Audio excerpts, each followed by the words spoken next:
Imagine diving into a pitch-black, freezing ocean. The water is so murky, so dense with swirling sand, that you cannot even see the hand in front of your face. You are 60 feet underwater, surrounded by crushing pressure, battling treacherous, unpredictable currents that want to drag you out to sea. Your metal detector is screaming a high-pitched alarm in your ear. You reach out into the total darkness, your thick gloves plunging into the freezing mud, and your fingers brush against something cold, something incredibly heavy. You pull it to the surface, expecting to find a piece of modern rusted scrap. But as you carefully chip away 300 years of hardened ocean crust, a dull, unmistakable yellow gleam catches the sunlight. You are holding a solid gold coin. But this is not just any coin.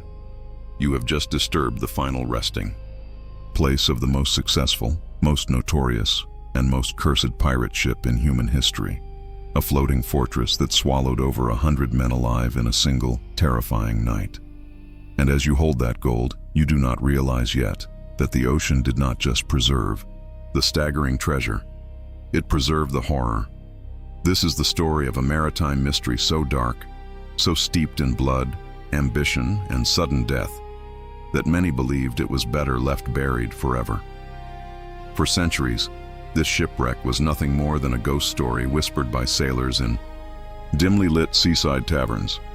It was an enduring legend of unimaginable wealth resting just out of reach, guarded by the shifting, treacherous sands of a notoriously brutal, hook-shaped peninsula known as the graveyard of the Atlantic.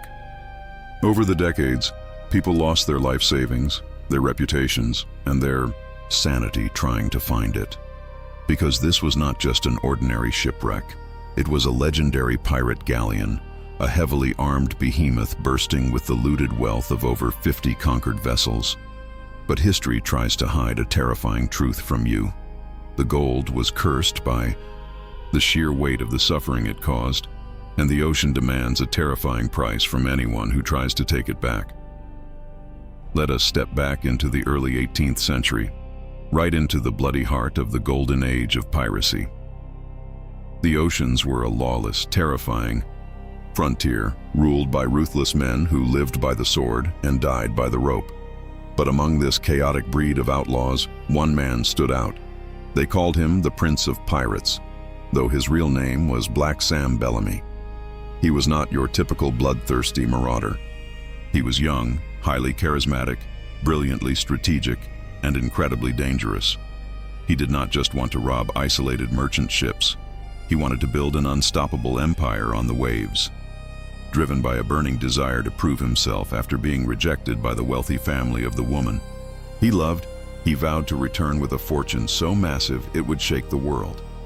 In an astonishingly short period, he and his highly organized crew amassed a fortune that defies modern comprehension. We are talking about hundreds of millions of dollars in today's money. Heavy sacks of silver pieces of 8, pouches of raw gold dust, exquisite precious jewels, rare African ivory, and heavy artillery. Their crown jewel, the ultimate prize that made them the undisputed kings of the ocean, was a massive 300-ton galleon named the Whydah Galley. But the ship itself carried a dark, oppressive energy.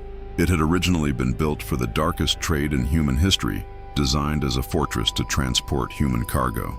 The wooden hull was already soaked in misery and despair before the pirates ever fired a single cannon at it. When Bellamy's crew captured it, they stripped it down and retrofitted it with 28 heavy cannons. They transformed a vessel of sorrow into an unstoppable floating fortress of war. Brimming with weapons, men, and a mountain of stolen treasure, they were invincible. Or at least, that is the lie they told themselves. Listen closely, because this is the exact moment where the story takes a devastating, inescapable dark turn. It was early spring. The pirate fleet was heading north, heavily laden with their spoils, sailing parallel to a treacherous stretch of desolate coastline. The crew below deck was celebrating in a haze of rum and victory. They had more wealth packed into the dark, damp hold of their ship than the monarchs of the old world could dream of. Every single outlaw on board was entirely convinced they were about to retire as untouchable millionaires. But the ocean has a cruel way of punishing human hubris. Without a single warning sign, the barometric pressure dropped like a stone. The sky did not just darken, it turned a bruised, sickening shade of purple. The wind did not just blow, it howled with the deafening roar of a wounded animal. A massive freak hurricane, a monstrous storm of unprecedented violence, slammed directly into the fleet. Imagine the absolute paralyzing terror of that night.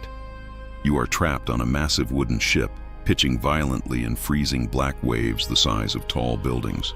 The roar of the wind is so deafening you cannot hear the man screaming right next to you. The freezing rain feels like thousands of needles tearing at your skin. Below deck, in total darkness, the nightmare is even worse. The massive, multi-ton cannons tear loose from their heavy iron mountings, rolling across the deck, and crushing men to death in the pitch black. The sheer, unfathomable weight of the gold and silver in the cargo hold, the very wealth they murdered for, suddenly becomes a deadly, inescapable anchor. The ship is pushed mercilessly toward the shore, completely stripped of its sails, rudder shattered, entirely out of control. And then the sickening, world-ending crunch of thick wood violently colliding with a hidden submerged sandbar. The mighty galleon is ripped violently apart by the sheer force of the ocean. The towering masts snap like dry twigs, crushing the deck. Men are thrown, screaming into the churning, freezing black water. Over 100 battle-hardened pirates, weighed down by heavy leather coats and pockets desperately stuffed with stolen gold, are dragged violently to the bottom of the sea. Out of the entire massive crew, only 2 men survived the freezing, bone-crushing surf, to wake up on the desolate beach and tell the tale. By the time the sun rose, the storm had passed. The ocean was eerily calm, reflecting the pale morning light. But the massive ship, its dark history, and its unimaginable fortune, had completely vanished. The aggressive, shifting sands of the coastline had swallowed the wreckage whole. It was as if the ship and the men on it had been erased from existence. For nearly 3 entire centuries, the wreck remained an elusive ghost. Generations of treasure hunters, armed with old maps and desperate dreams, would scour the freezing coastline. Occasionally, after particularly violent winter storms, locals walking the beach would find a single, tarnished silver coin washed up in the seaweed. These rare discoveries were tantalizing, maddening clues that the legend was absolutely real. But the ocean guarded its secret violently. The water in that specific area is notoriously hostile. The tidal currents rip at incredible, deadly speeds, and the ocean floor is not solid rock. It is a chaotic, unpredictable soup of shifting sand that acts like liquid concrete. It can open up and swallow a diver alive in seconds. Finding the exact location of the buried ship was widely considered by experts to be an impossible dream, a fool's errand that would only end in bankruptcy or drowning. But human obsession is a terrifyingly powerful force. In the late 20th century, a modern explorer became entirely consumed by the legend. He decided he would absolutely not take no for an answer. He poured everything he had, his money, his time, his personal life, into the relentless search, year after grueling year of diving into the freezing, blinding underwater darkness, year after year of fighting the deadly currents, only to find nothing but rusted modern fishing gear, old lobster traps, and endless miles of empty sand. The funding was rapidly drying up. The crew was physically and mentally exhausted. The mocking ghost of the pirate prince seemed to be laughing at them from the abyss. The ocean was winning, but here is a pattern break you need to pay very close attention to, because it changes how we understand history. Sometimes the most earth-shattering discoveries do not look like glittering treasure at first glance. On a day that started like any other frustrating day of failure, the ship's magnetometer suddenly spiked violently. Deep beneath 30 feet of solid, densely compacted sand, there was a massive, undeniable magnetic anomaly. The divers suited up and went down into the black ink. They used incredibly powerful underwater vacuums, called mailboxes, directing the prop wash to blow away centuries of accumulated sand, digging a massive, dangerous crater in the ocean floor. What they finally uncovered did not look like shiny pirate gold. It looked like massive, ugly, shapeless lumps of rock. Concretions.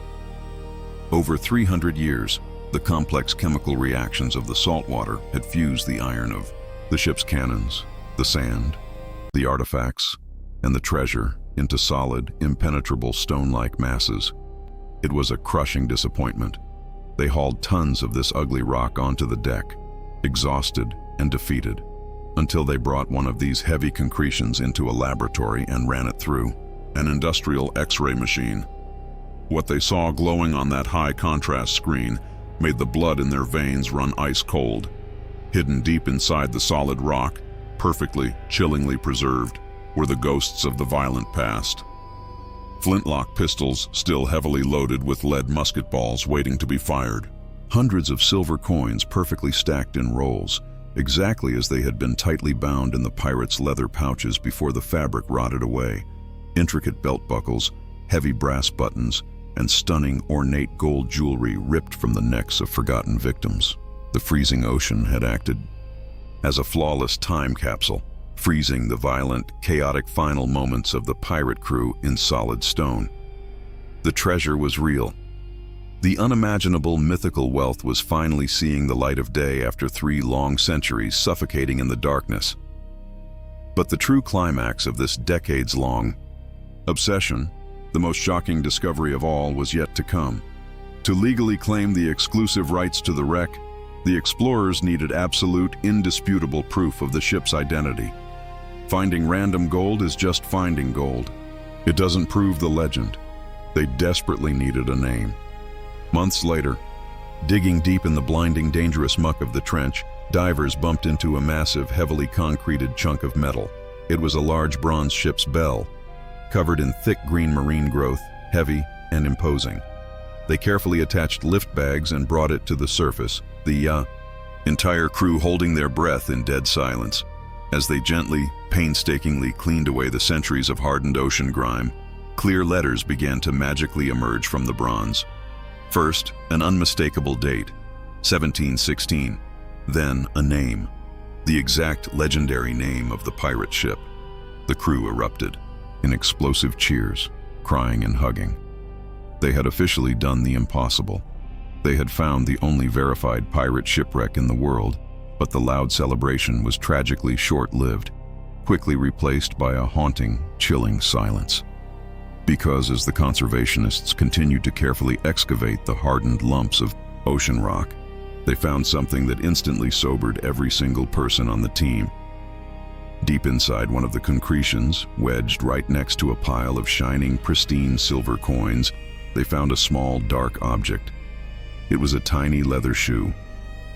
It belonged to a young child, a little boy who had been living on board the pirate ship, swept up in a life of violence he barely understood. And inside that perfectly preserved shoe, resting right beside the stolen treasure, there was still a human bone. It was a terrifying, heart-stopping reality check. This was not a fun Hollywood movie.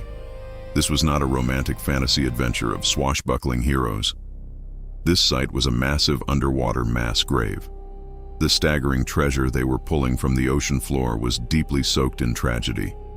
Every single piece of eight, every heavy gold dust pouch carried the immense psychological weight of the violence used to steal it and the sheer, unadulterated terror of the men who died clutching it in the freezing black water as their lungs filled with the sea. The cursed fortune of the pirate prince had been found, yes. Hundreds of millions of dollars of wealth permanently restored to the surface. But the ambitious men who found it realized a very dark truth. The ocean never truly gives up its dead. It only allows you to borrow what it claims. Today, those recovered artifacts sit behind thick glass in museums, serving as a dark monument to human greed, unchecked ambition, and the absolute, unstoppable power of nature. When you look at the glittering gold recovered from those dark, freezing depths, you are not just looking at immense wealth. You are looking directly into a frozen moment of pure, undiluted terror. You are looking at the exact, horrifying second when the most feared, ruthless men on the entire ocean realize that all the stolen gold in the world could not save them from the dark, crushing abyss. So I leave you with this chilling question. If you were swimming alone in the dark, freezing waters of a lonely coastline, and your bare hand brushed against a heavy, solid gold coin, knowing the horrifying history, knowing the dark curse of the men who died screaming in the absolute dark, would you take it? Or would you turn your back, swim away, and leave it buried deep in the sand, exactly where it belongs?